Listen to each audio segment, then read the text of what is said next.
Hello students, welcome to KN Study Point. I am Preeti ma'am and this is a special class for TGT English.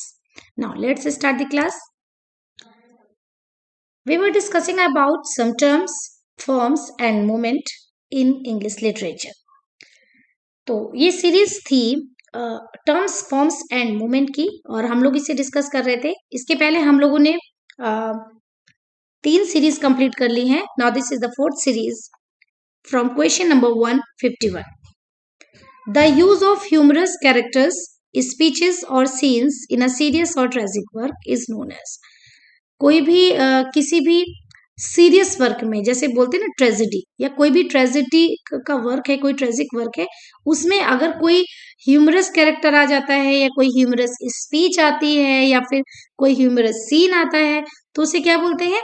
Actual में वो comedy तो है नहीं, वो तो एक ट्रेजिक वर्क है, लेकिन फिर भी ट्रेजिक वर्क में ही अगर बीच बीच में कहीं भी कुछ ह्यूमरस कैरेक्टर स्पीचेस या सीन्स आ जाती हैं देन उसे क्या कहते हैं? Comic relief. उसे कॉमिक रिलीफ कहते हैं. क्यों? क्योंकि ये कॉमेडी एक प्रकार का रिलीफ देती है. किससे? क्योंकि ये ट्रेजेडी है, इसमें लगातार स्ट्रेस बना रहता है, इस तरह की का घटनाक्रम चलता रहता है. तो ऐसे में अगर बीच में कुछ समय के लिए कुछ ह्यूमरस कैरेक्टर्स आ जाते हैं तो एक रिलीफ महसूस होता है, उसको कॉमिक रिलीफ बोलते हैं. तो आप लोग को अच्छी तरह से याद रहेगा कि ट्रेजेडी चल रही है और ट्रेजेडी के बीच में कंटिन्यू है, उसके बीच में अगर कुछ भी कॉमिक आ जाता है, कुछ भी कॉमिक आ जाता है तो उसको क्या बोलते हैं? कॉमिक रिलीफ बोलते हैं. ठीक है, ये आपका right answer. Next, the term of blue stocking means. देखो, ब्लू स्टॉकिंग का मतलब किसी भी ब्लू कलर से नहीं है. कुल मिला के एक ऐसी महिला होती है जिस जो बहुत ज्यादा ये शो ऑफ करती है कि उसके पास लिटरेरी टेस्ट बहुत है, यानी कि वो अपने आप को बहुत ज्यादा साहित्यिक जो टेस्ट है उसे कंसर्न दिखाती है, उसे जुड़ा हुआ दिखाती है. अ वुमेन हैविंग और अफेक्टिंग लिटरेरी टेस्ट. देखिए, 2 तरह के होते हैं. एक तो व्यक्ति में वो टेस्ट है, व्यक्ति में वो जानकारी है, व्यक्ति में वो उससे जो जुड़ी हुई चीजें हैं उसकी उसको बहुत अच्छी जानकारी है, या फिर ऐसा व्यक्ति उन्हें शो ऑफ करता है. तो यहाँ पे term blue stocking specially female के लिए ही इस्तेमाल किया जाता है, ये बात आप याद रखेंगे. अगर किसी ऑप्शन में मैन लिख के आ जाता है तो वहां पे उसका मीनिंग ब्लू स्टॉकिंग नहीं होता. तो ब्लू स्टॉकिंग एक महिला के लिए इस्तेमाल किया जाता है, वो भी कैसी महिला के लिए? जो अपना लिटरेरी टेस्ट बहुत ज्यादा शो ऑफ करती है. तो यहाँ पे शो ऑफ के साथ साथ लिटरेरी टेस्ट होना भी बहुत जरूरी है. देखिए, 2 चीजें, अगर आपके अंदर कोई लिटरेरी टेस्ट है ही नहीं तो आप शो ऑफ क्या करेंगे? तो पहली चीज होना, और दूसरी बात शो ऑफ भी बहुत से लोग नहीं करते, बहुत से लोग करते हैं, लेकिन ब्लू स्टॉकिंग उनको ही बोलते हैं जो अफेक्ट करते हैं. अगला, व्हाट इज अलेक्जेंड्राइन? बहुत बार आप इस क्वेश्चन को पढ़ चुके हैं. एन इंग्लिश वर्स फॉर्म, एक इंग्लिश की वर्स फॉर्म है, पोइट्री फॉर्म है with an iambic line of 6 feet. इसमें कितने फीट होते हैं?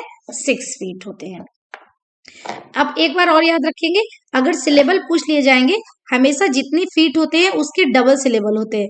तो अगर कभी लिखा भी होगा तो वहां पे लिखा होगा 12 सिलेबल, तो आप याद रखेंगे कि अलेक्जेंड्राइन में 12 सिलेबल होते हैं. अलेक्जेंड्राइन में कितने सिलेबल्स होते हैं? 12 होते हैं. 6 feet 12 syllable. A short pithy instructive saying. एक छोटी एक कहावत है, एक कोई प्रकार का कथन है जो बहुत ही शॉर्ट होता है बट इंस्ट्रक्टिव होता है, यानी बहुत ही कम वर्ड्स में कहा गया एक रिमार्क होता है, बहुत विटी होता है, उसको एफोरिज्म कहते हैं. ठीक है, ऑप्शन नंबर कौन सा हो गया यहाँ पे? Option number B is the right answer. Next, the term used for the use of an old or obsolete word, obsolete word, idiom or form is called. किसी भी पुराने या जो अप्रचलित शब्द है, ऑब्सोलेट का मतलब होता है अप्रचलित, जो चीज इस समय चलन में नहीं है. तो किसी भी ओल्ड या पुराने या अप्रचलित शब्द का जब प्रयोग फिर से होने लगे, चाहे वो इडियम में या कोई ऐसा ही वर्ड हो, तो उसको बोलते हैं आर्किज्म. और आर्किज्म हमें कैसे याद रखना है? क्योंकि आर्क का मीनिंग ही पुराने से होता है. ठीक है, तो आर्किज्म हम याद रखेंगे यहाँ पे. An iambic pentameter in its unrhymed form. अब अनराइम्ड फॉर्म, अनराइम्ड को अंडरलाइन करिए. अनराइम्ड का मतलब हो गया कि राइम नहीं है, राइम नहीं है। और जहां राइम ही नहीं है वो क्या हो गया, ब्लैंक वर्ड्स हो गया। राइम नहीं है तो blank words. The secondary epic is known है, जो सेकेंडरी एपिक होती है उसे क्या कहते हैं, सेकेंडरी एपिक को लीजेंडरी एपिक भी कहा जाता है, ये इसका सेकंड नेम है। The Mahabharata, the Gita, the Ramayana are known as, ये क्या है, नॉवेल्स, बैलेड्स, स्टोरीज, एपिक्स। आप सभी जानते हैं कि ये महाकाव्य हैं, इंग्लिश में इन्हें एपिक कहते हैं। अगला, अ स्टेटमेंट और ओपिनियन, कोई भी स्टेटमेंट या कोई भी विचार यानी कथन या विचार, स्टेटमेंट मीन्स कथन होता है, ओपिनियन मीन्स विचार। सीमिंगली सेल्फ कॉन्ट्राडिक्टरी और एब्सर्ड, सीमिंगली मतलब प्रतीत होता है, वो सेल्फ कॉन्ट्राडिक्टरी लगता है, मतलब अपने आप में लगता है कि दो विरोधी बातें इसमें हैं, एकदम अलग सी बातें, एकदम दो उल्टी सी बातें इसमें दी हुई हैं।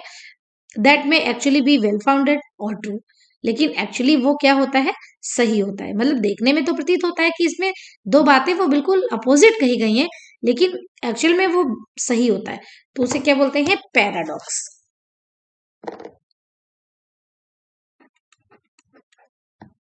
Paradox is the right answer here. When we substitute one part of speech for another, ठीक है, जब हम एक पार्ट ऑफ स्पीच को दूसरे के लिए यूज करते हैं तो उसे क्या कहा जाता है, यानी कि एक पार्ट ऑफ स्पीच को दूसरे के लिए, तो उसको बोलते हैं एंथीमेरिया। ऑप्शन नंबर सी, ठीक है। अगला क्वेश्चन है, Cockney school of poetry, a phrase coined on analogy with the, जो कॉकनी स्कूल ऑफ पोइट्री है, एक फ्रेज क्वाइन किया गया था एनालॉगी पे, किस पे, विद द लेक स्कूल, यानी कि एक तो कॉकनी स्कूल ऑफ पोइट्री और दूसरा कौन हो गया, लेक स्कूल।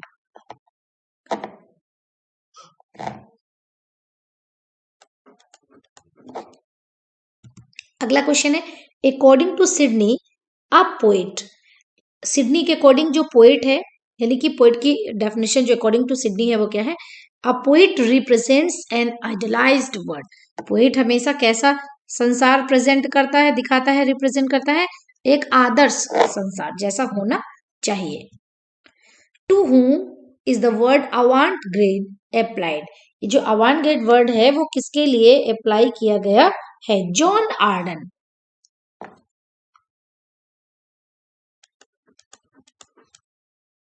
सही आंसर क्या था बेटा यहाँ पे, जॉन आर्डन। जो टर्म है अवांट ग्रेड वो किस पे अप्लाई किया गया है, जॉन आर्डन पे। अगला क्वेश्चन है, burlesque is derived from Italian burla, ये जो बर्लेस्क वर्ड है ये इटालियन वर्ड बर्ला से डिराइव किया गया है, और इसका मीनिंग क्या है, ओरिजिनल वर्ड का, ओरिजिनल वर्ड कौन सा है, बर्ला, तो बर्ला का मीनिंग है अ जेस्ट। इसको आप वैसे भी याद, क्वेश्चन पूछा जा सकता है, आप लर्न कर लीजिए कि बर्लेस्क वर्ड किससे डिराइव किया गया है, इटालियन वर्ड बर्ला से, ये बर्ला लिखा हुआ है यहाँ पे, इसका मीनिंग क्या है, adjust.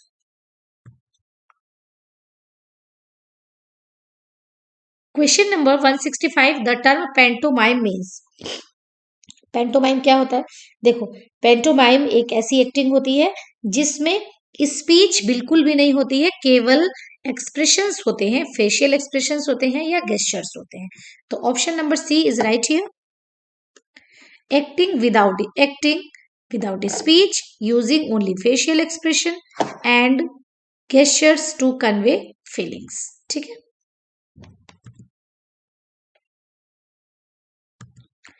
The need to give earthly rewards and punishment to the characters at the end of literary work, यानी कि जो लिटरेरी वर्क है आपका, जो प्ले है, स्टोरी है, नॉवेल है, जो भी है, उसके अंत में रिवॉर्ड एंड पनिशमेंट देना in proportion to the virtues और वाइस ऑफ द कैरेक्टर्स, यानी कैरेक्टर्स के जो वर्च्यू और वाइस को समझ ली, वर्च्यू क्या होता है, गुण, और वाइस क्या होता है, अवगुण, तो कैरेक्टर्स के गुण और अवगुण के प्रोपोर्शन में उन्हें रिवॉर्ड और पनिशमेंट दिया जाता है, इसे क्या कहते हैं, आप सब जानते हैं, वेरी सिंपल क्वेश्चन है, इसे कहते हैं पोएटिक जस्टिस, क्योंकि यही तो जस्टिस है कि जो वर्च्यू है उसे हमेशा रिवॉर्ड मिलना चाहिए और जो वाइस है उसे हमेशा पनिशमेंट मिलना चाहिए, और मोस्टली यही होता भी है। तो इसको बोलते हैं पोएटिक जस्टिस। कभी आपने ऐसा देखा किसी फिल्म में कि जो हीरो है उसके साथ सब कुछ बुरा ही होता जाए और एंड में भी जो विलन है वो जीत जाए और वो अंत में खुशी से रह रहा है ना? ऐसा तो नहीं होता है। तो क्योंकि पोएटिक जस्टिस नहीं हो पाएगी, पोएटिक जस्टिस लास्ट में जस्टिस होना बहुत जरूरी है। जब स्पेक्टेटर देखे और तो वो अंत में ये कहे कि नहीं, ये जो भी हुआ वो ठीक हुआ, है ना? अगर ट्रेजेडी में, आप कहेंगे ट्रेजेडी में तो हीरो भी मर जाता है, तो अगर ट्रेजेडी में हीरो की मृत्यु होती है तो साथ में विलन भी जिंदा नहीं बचता है, फिर तो ट्रेजेडी है, फिर तो सब कुछ खराब ही होता है। लेकिन ऐसा नहीं हो सकता है कि जो वाइस है, जो अवगुण है, जो बुराइयां हैं, उन्हें रिवॉर्ड किया जाए और अच्छाई को पनिशमेंट मिले। अगर ट्रेजेडी है तो सबको पनिशमेंट ही मिल रहा है एक प्रकार से। बट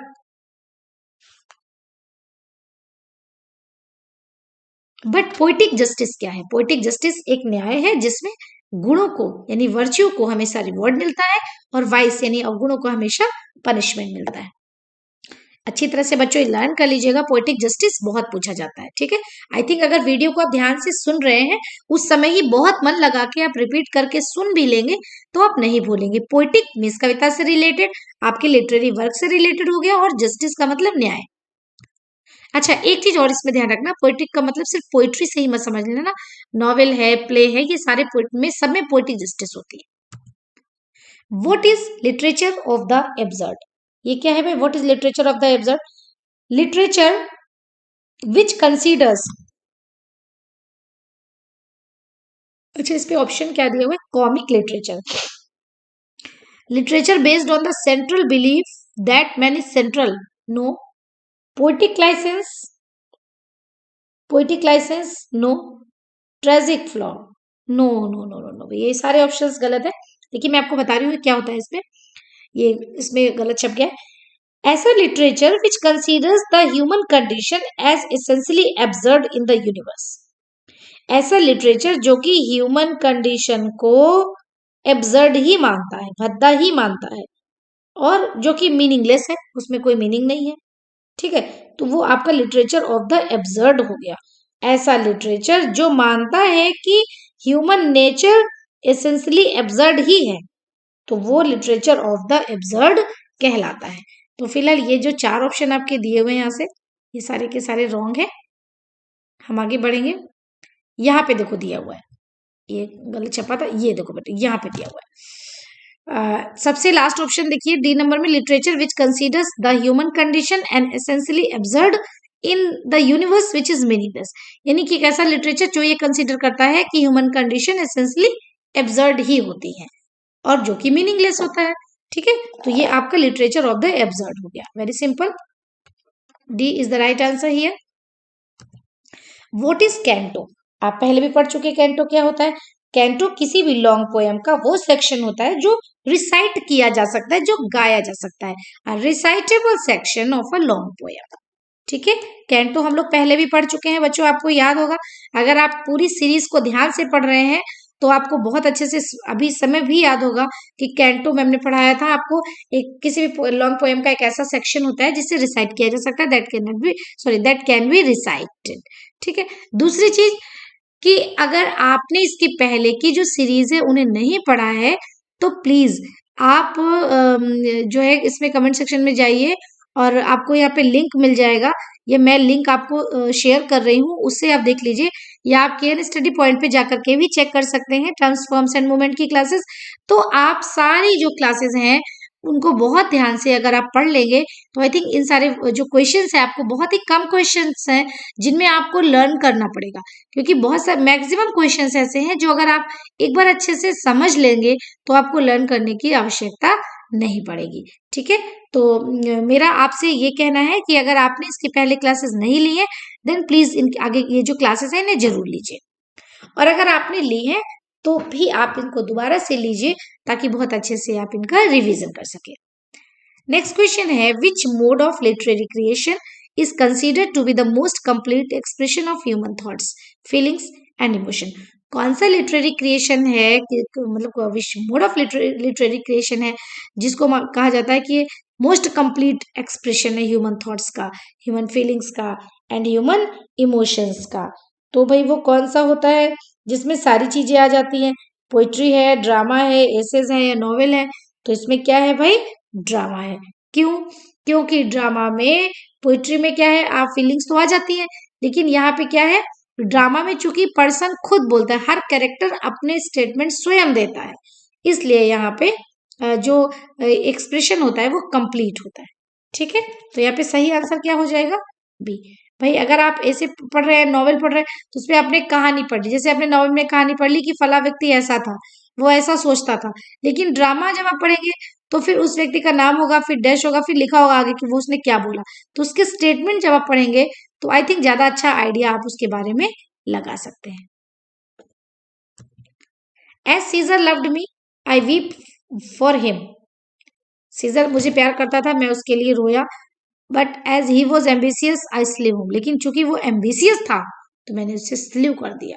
ये किस चीज का एग्जाम्पल है भाई? दो बातें तो किसने बताई गई ना। पहला ये कि सीजर ने मुझे प्यार करता था इसलिए मैं उसके लिए रो रहा हूं, मैंने उसके लिए रोया, लेकिन वो बहुत एम्बिशियस था, महत्वाकांक्षी था बहुत ज्यादा, इसलिए मैंने उसे मार डाला। तो किसका है ये? क्या है? Anti climax. क्योंकि क्लाइमेक्स के बाद जब सिंकिंग होता है, वहां से नीचे उतरते हैं, उसे बोलते हैं एंटी क्लाइमेक्स। और यहाँ पे क्लाइमेक्स हो चुका है। क्लाइमेक्स तो था जब उसको मारा, लेकिन अब मारने के बाद की बात है, तो क्या हो गया? ये एंटी क्लाइमेक्स हो गया।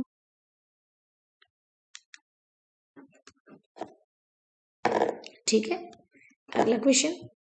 Who is the critic that introduce the terms a flat character and a round character? किसने बोला था भाई फ्लैट करेक्टर और राउंड करेक्टर के बारे में? Poster, FORSTER, poster. फोस्टर ने बोला था फ्लैट करेक्टर के बारे में एंड राउंड करेक्टर के बारे में। अगला, अब पैरोनीम इज, पैरोनीम क्या होता है? देखो पैरोनीम, निम से नेम याद रखेंगे। पैरोनीम कोई भी ऐसा वर्ड है दैट इज स्पेल्ड और pronounced in the same way as another, यानी बिल्कुल उसी तरह स्पेल्ड किया जाता है। स्पेल्ड किया जाता है मतलब उसकी स्पेलिंग वही है, एंड प्रोनाउंस्ड किया जाता है इसका मतलब उसका उच्चारण वही है। In the same way as another, जैसे कि दूसरे का है। बट मीन्स डिफरेंट कॉन्टेक्स्ट, लेकिन अलग अलग कॉन्टेक्स्ट में, यानी कि वर्ड की स्पेलिंग और प्रोनाउंसिएशन तो एक जैसा है, लेकिन उसका जो अर्थ है वो अलग अलग जगहों पर बदल जाता है। तो ये आपका हो गया पैरोनिम्स, ऑप्शन नंबर सी। अगला, आ राउंड कैरेक्टर इज। अब राउंड कैरेक्टर किसको बोलते हैं भाई? देखो, पहला है incomparable to a person in real life, जो रियल लाइफ में किसी भी पर्सन से जिसके कंपेयर नहीं किया जा सकता, वो अलग ही होता है एकदम। रिप्रेजेंटेड विथ सबटल पर्टिकुलरिटी, उसके अंदर कुछ विशेषता होती है, पर्टिकुलरिटी होती है जो अन्य लोगों में नहीं होती है। और अ कॉम्प्लेक्स वन, कुछ जटिल होता है, इतनी आसानी से उसे समझा भी नहीं जा सकता। All A, B and C is the right answer. तो अब याद रखेंगे, जो राउंड कैरेक्टर होता है वो कैसा होता है? वो ऐसा होता है कि उसकी किसी अन्य से उसको कंपेयर नहीं कर सकते, उसके वो कुछ विशेष होता है और कुछ उसका व्यक्तित्व जटिल भी होता है। अ शॉर्ट एलिगोरिकल टेल, एक ऐसी छोटी एलिगोरिकल कहानी या tale intended to convey a moral, जिसमें कोई मॉरल कन्वे किया गया हो, उसे क्या बोलेंगे? उसे बोलेंगे एपोलॉग। एपोलॉग एक ऐसी स्टोरी है जिसमें कोई मॉरल आता है, लेकिन एक ऐसी स्टोरी है, एक छोटी एलिगोरिकल स्टोरी है। ठीक है, अगला question. A product of human workmanship is known as, जो ह्यूमन वर्कमैनशिप है उसके प्रोडक्ट को कहते हैं आर्टिफैक्ट। ये छोटे छोटे क्वेश्चंस आपके एग्जाम के लिए बहुत इंपॉर्टेंट हो सकते हैं बेटा, को बहुत अच्छे से लर्न करेंगे। A product of human workmanship, जो ह्यूमन वर्कमैनशिप का प्रोडक्ट होता है उसे क्या बोलते हैं? आर्टिफैक्ट बोलते हैं। Next, a figure of speech, एक ऐसा figure of speech in which conjunctions are omitted, जिसमें कंजक्शंस को हटा दिया जाता है, उसे बोलते हैं एसिंडेटन। ऑप्शन नंबर ए, एसिंडेटन अच्छी तरह से लर्न कर लेंगे। जहां कंजक्शंस को रिमूव कर दिया जाए, कंजक्शंस को ओमिट कर दिया जाए, उसे बोलते हैं एसिंडेटन। ये एक फिगर ऑफ स्पीच है, it is a figure of speech. Next, a statement that is accepted as true without proof, एक ऐसा स्टेटमेंट जिसे बिना किसी प्रूफ के सही मान लिया जाता है। एक्सियोम, एक्सियोम को हिंदी में स्वयं सिद्ध कथन भी कहा जाता है। क्या कहते हैं? स्वयं सिद्ध कथन, यानी कि एक ऐसा कथन जो स्वयं में सिद्ध है, सेल्फ प्रूव्ड है। सेल्फ प्रूव्ड का मतलब उसे किसकी जरूरत नहीं है? प्रूफ की। सेल्फ प्रूव्ड, ठीक, यानी कि which needs no proof. A musical force popular in the 18th और 19th century in England. England में 18th और 19th सेंचुरी में कौन सा म्यूजिकल फोर्स बहुत ज्यादा पॉपुलर हुआ था? Barpeta. Barpeta was popular in the 18th or 19th century in England. The rhythm in poetry and prose produced by stressed and unstressed verse, जो रिदम होता है पोएट्री में या प्रोज में, जो स्ट्रेस्ड और अनस्ट्रेस्ड वर्स के द्वारा आता है, उस रिदम को कैडेंस कहा जाता है। ठीक है, क्या कहा जाता है? कैडेंस। याद कर लेंगे इसको अच्छी तरह से। Semantics is a branch of, semantics किसकी ब्रांच है? ठीक है, सीमेंटिक्स भाषा की ब्रांच है ना, तो क्या बोलेंगे उसको? फिलोलॉजी। फिलोलॉजी भाषा से संबंधित है, भाषा से संबंधित है। A dance song by strolling singer or a band of singers to the accompaniment of a harp or a fiddle. क्या बोलते हैं हार्प और फिडल के सॉन्ग को? बैलेड। ठीक है, ये बैलेड है। बैलेड में याद रखेंगे ये दो चीजें बिल्कुल अच्छी तरह से, ए हार्प और अ फिडल। जब ये आएगा तो बैलेड याद रखिएगा। Next question, sweetness of sound और वॉइस, प्लीजिंग साउंड, हारमोनी। बहुत ही सिंपल क्वेश्चन है इसका। हमने आपको दो चीजें बताई थी, एक बताया था यूफोनी। यूफोनी मतलब होता है ऐसी आवाज जिसमें स्वीटनेस हो बहुत ज्यादा, प्लीजिंग हो जो, तो यहाँ पे सही आंसर हो जाएगा बी। ठीक है, a form of drama with extravagant boisterous comic action a judicious comedy is known as, यानी ड्रामा का कोई फॉर्म है। अगर ड्रामा का कोई फॉर्म है तो पहली चीज समझ लो, दो चीजें बताई गई, बहुत ही एक्स्ट्रावेगेंट और बॉइस्ट्रस कॉमिक एक्शन होते हैं, यानी कॉमेडी तो होती है लेकिन बहुत ही भद्दी तरह की होती है। ठीक है, तो उसको क्या बोलते हैं? फार्स। फार्स, फार्स को याद कर लेंगे, भद्दी सी कॉमेडी होती है इसमें। A poem usually about some incident of rustic life, often in a pastoral form, is known as idyll. किसके बारे में होती है? Some incident of rustic life, कोई ग्रामीण जीवन की कोई घटना होती है, उसको इडिल बोलते हैं। ठीक है, अगला question, a distinguishable part of poem, poem का वह हिस्सा जिसे अलग किया जा सकता है, दैट प्रोड्यूसेस इन वर्ड्स, जो वर्ड्स में प्रोड्यूस किया जाता है, इज नोन एज, क्या बोलेंगे भाई? उसको बोलेंगे imagery. Option number A is right है। अगला है आपका, यहाँ पे इमेजरी है आपका सही आंसर बेटा। ठीक है, इसके बाद अगला क्वेश्चन है, a kind of poetry which flourished in England and America, उस तरह की पोएट्री जो कि इंग्लैंड और अमेरिका में बहुत फ्लोरिश हुई थी, बहुत फली फूली थी, in the beginning of the 20th century, यानी कि जो 20वीं शताब्दी की शुरुआत में, उसे क्या कहा जाता है भाई? A kind of poetry which flourished in England and America beginning of the 20th century, उसे कहते हैं इमेजिज्म। इमेज से बना imagism. Next, a piece of satire, किस चीज का पीस है ये? A piece of satire either in prose or verse, prose में भी हो सकता है और वर्स में भी। प्रोज का मतलब आप जानते हैं गद्य होता है, वर्स का मतलब कविता या पोएट्री। मेनली पर्सनल अटैक, यानी कि ऐसा सटायर जिसमें मेनली पर्सनल अटैक किया जाता है, उसे बोलते हैं lampoon. Option number C is right here. Lampoon के बाद, a literary man, a writer of literary works, एक ऐसा मैन जो स्वयं लिटरेरी है, साथ ही लिटरेरी वर्क्स का राइटर भी है, उसे क्या बोलेंगे? उसका आंसर है लिटरेचर, ऑप्शन नंबर बी। एक मिनट, ये तो सेम लिखा हुआ है।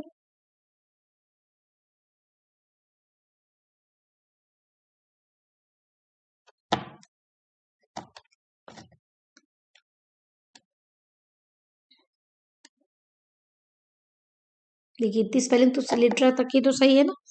इसके बाद क्या उसमें टी यू आ रही है, इसमें क्या कर देंगे टी ई यू आर, ये है आपका राइट आंसर। ठीक है, लिटरेचर, इसको भी लिटरेचर ही बोलते हैं लेकिन ये लिटरेचर है। अगला, मैग्नम ओपस क्या होता है?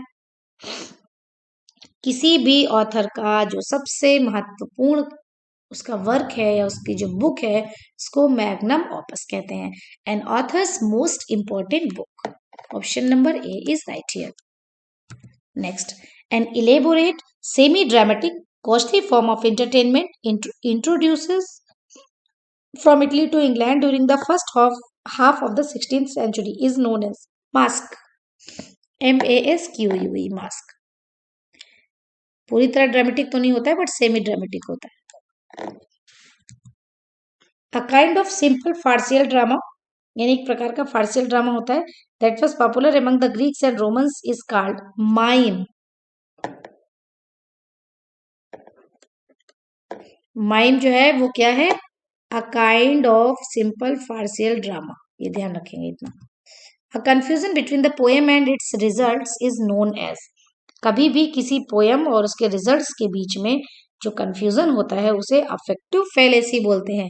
ये पहले भी हमने आपको बताया था, फैलेसी का मतलब कोई प्रकार की गलती, अफेक्टिव मतलब भावात्मक। ठीक है, अ न्यू वर्ड फॉर्म्ड, एक नया शब्द formed by reversing the letter, एक ही लेटर को रिवर्स करके दूसरा शब्द बना देना, इसको बोलते हैं anagram.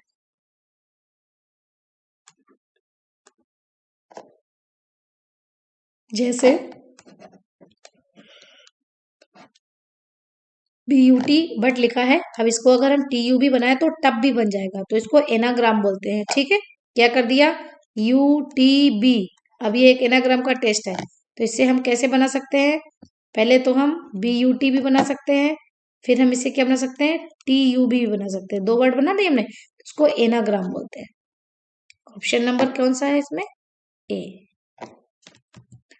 The capacity to see good or bad ideas, the capacity का मतलब हो गया क्षमता, सही और गलत को देखने की जो क्षमता होती है ऑफ एन इशू, किसी भी इशू में जब हम सही और गलत दोनों चीज को देख लेते हैं, गुड और बैड, देखो बैड लिखा है इसको बैड कर देना, BAD बैड। ठीक, नीचे मैं लिख रही हूँ BAD bad, good or bad side, तो उसको बोलते हैं एम्बीवैलेंस, यानी कि बीच का। एम्बीवैलेंस का मतलब हो गया उभयमुखी, यानी कि कुछ उसमें गुड और बैड दोनों साइड्स देखी जाती है। अगला, when any error in judgement, अगर जजमेंट में कोई एरर कॉज होती है इग्नोरेंस के द्वारा, तो इसे क्या कहेंगे? तो पहले भी हम लोग पढ़ चुके हैं कि अगर कोई भी प्रकार का जजमेंट गलत होता है इग्नोरेंस से, तो उसको क्या कहते हैं? इसके पहले हम लोगों ने इसको पढ़ा था, when any error in judgement, कोई भी प्रकार की एरर अगर जजमेंट में कॉज होती है बाय इग्नोरेंस, तो इसको हमर्शिया कहा जाता है। ठीक है, हमर्शिया आपने जरूर पढ़ा होगा पहले, तो उसको एक बार रिवीजन कर लेंगे। हमर्शिया मैंने पढ़ाया था, error in judgement by ignorance. Poetry should surprise us by a fine excess, ये किसने कहा था भाई? Poetry should surprise us, poetry should surprise us by a fine excess, ये बोला था जॉन कीट्स ने पोइट्री के बारे में। तो जॉन कीट्स के बारे में आप लिखेंगे कि उन्होंने पोइट्री के बारे में क्या लिखा था? Poetry should surprise us by a fine excess, that was remarked by John Keats. अगला, who is the writer of seven types of ambiguity, seven types of ambiguity किसने लिखा था भाई? ये एक आपसे क्या पूछा गया है यहाँ पे, ये आपसे बुक पूछी गई। सेवन टाइप्स ऑफ एम्बिगिटी किसने लिखा था? William Empson, option number A is right here, William Empson. Classicism is health, romanticism is disease, classicism स्वास्थ्य है और रोमांटिसिज्म एक बीमारी है, ये किसने कहा था? ये कहा था आपके classicism is health and romanticism is disease, Goethe ने कहा था ये। ठीक है, option number C is right here. We must enjoy, यानी कि हमें एंजॉय करना चाहिए। बिफोर वन कैन क्रिटिसाइज, इससे पहले कि कोई क्रिटिसाइज करे हमें चीजों को एंजॉय करना आना चाहिए। इसका सही ऑप्शन है C, Day Lewis. Who is known as the father of criticism, भाई किसको कहते हैं फादर ऑफ क्रिटिसिज्म? तो यहाँ पे सही आंसर है एरिस्टोटल। हिंदी में इन्हें अरस्तु लिखते हैं हम लोग, Aristotle is the right answer here. ठीक है, ये आपके यहाँ पे 200 क्वेश्चंस कंप्लीट हो रहे हैं और आई थिंक कि आपको सारे क्वेश्चंस समझ में भी आए होंगे और अच्छी तरह से समझ में आए होंगे। अगर आपको वीडियो को लेकर के कोई सुझाव है या कोई प्रकार की कंप्लेन है या आप कोई ऐसा उपाय बताना चाहते हैं जिससे इसको क्लास को और अच्छा बनाया जा सके, देन प्लीज आपके मोस्ट वेलकम। आपके जो थॉट्स है उनका हम स्वागत करते हैं। अगर आपने मेरे चैनल को सब्सक्राइब नहीं किया है तो प्लीज मेरे चैनल को सब्सक्राइब करें और मेरी ये उम्मीद है कि मेरी हर एक क्लास से आपकी प्रिपरेशन मजबूत हो और आप अपनी जगह बना सके। Thank you.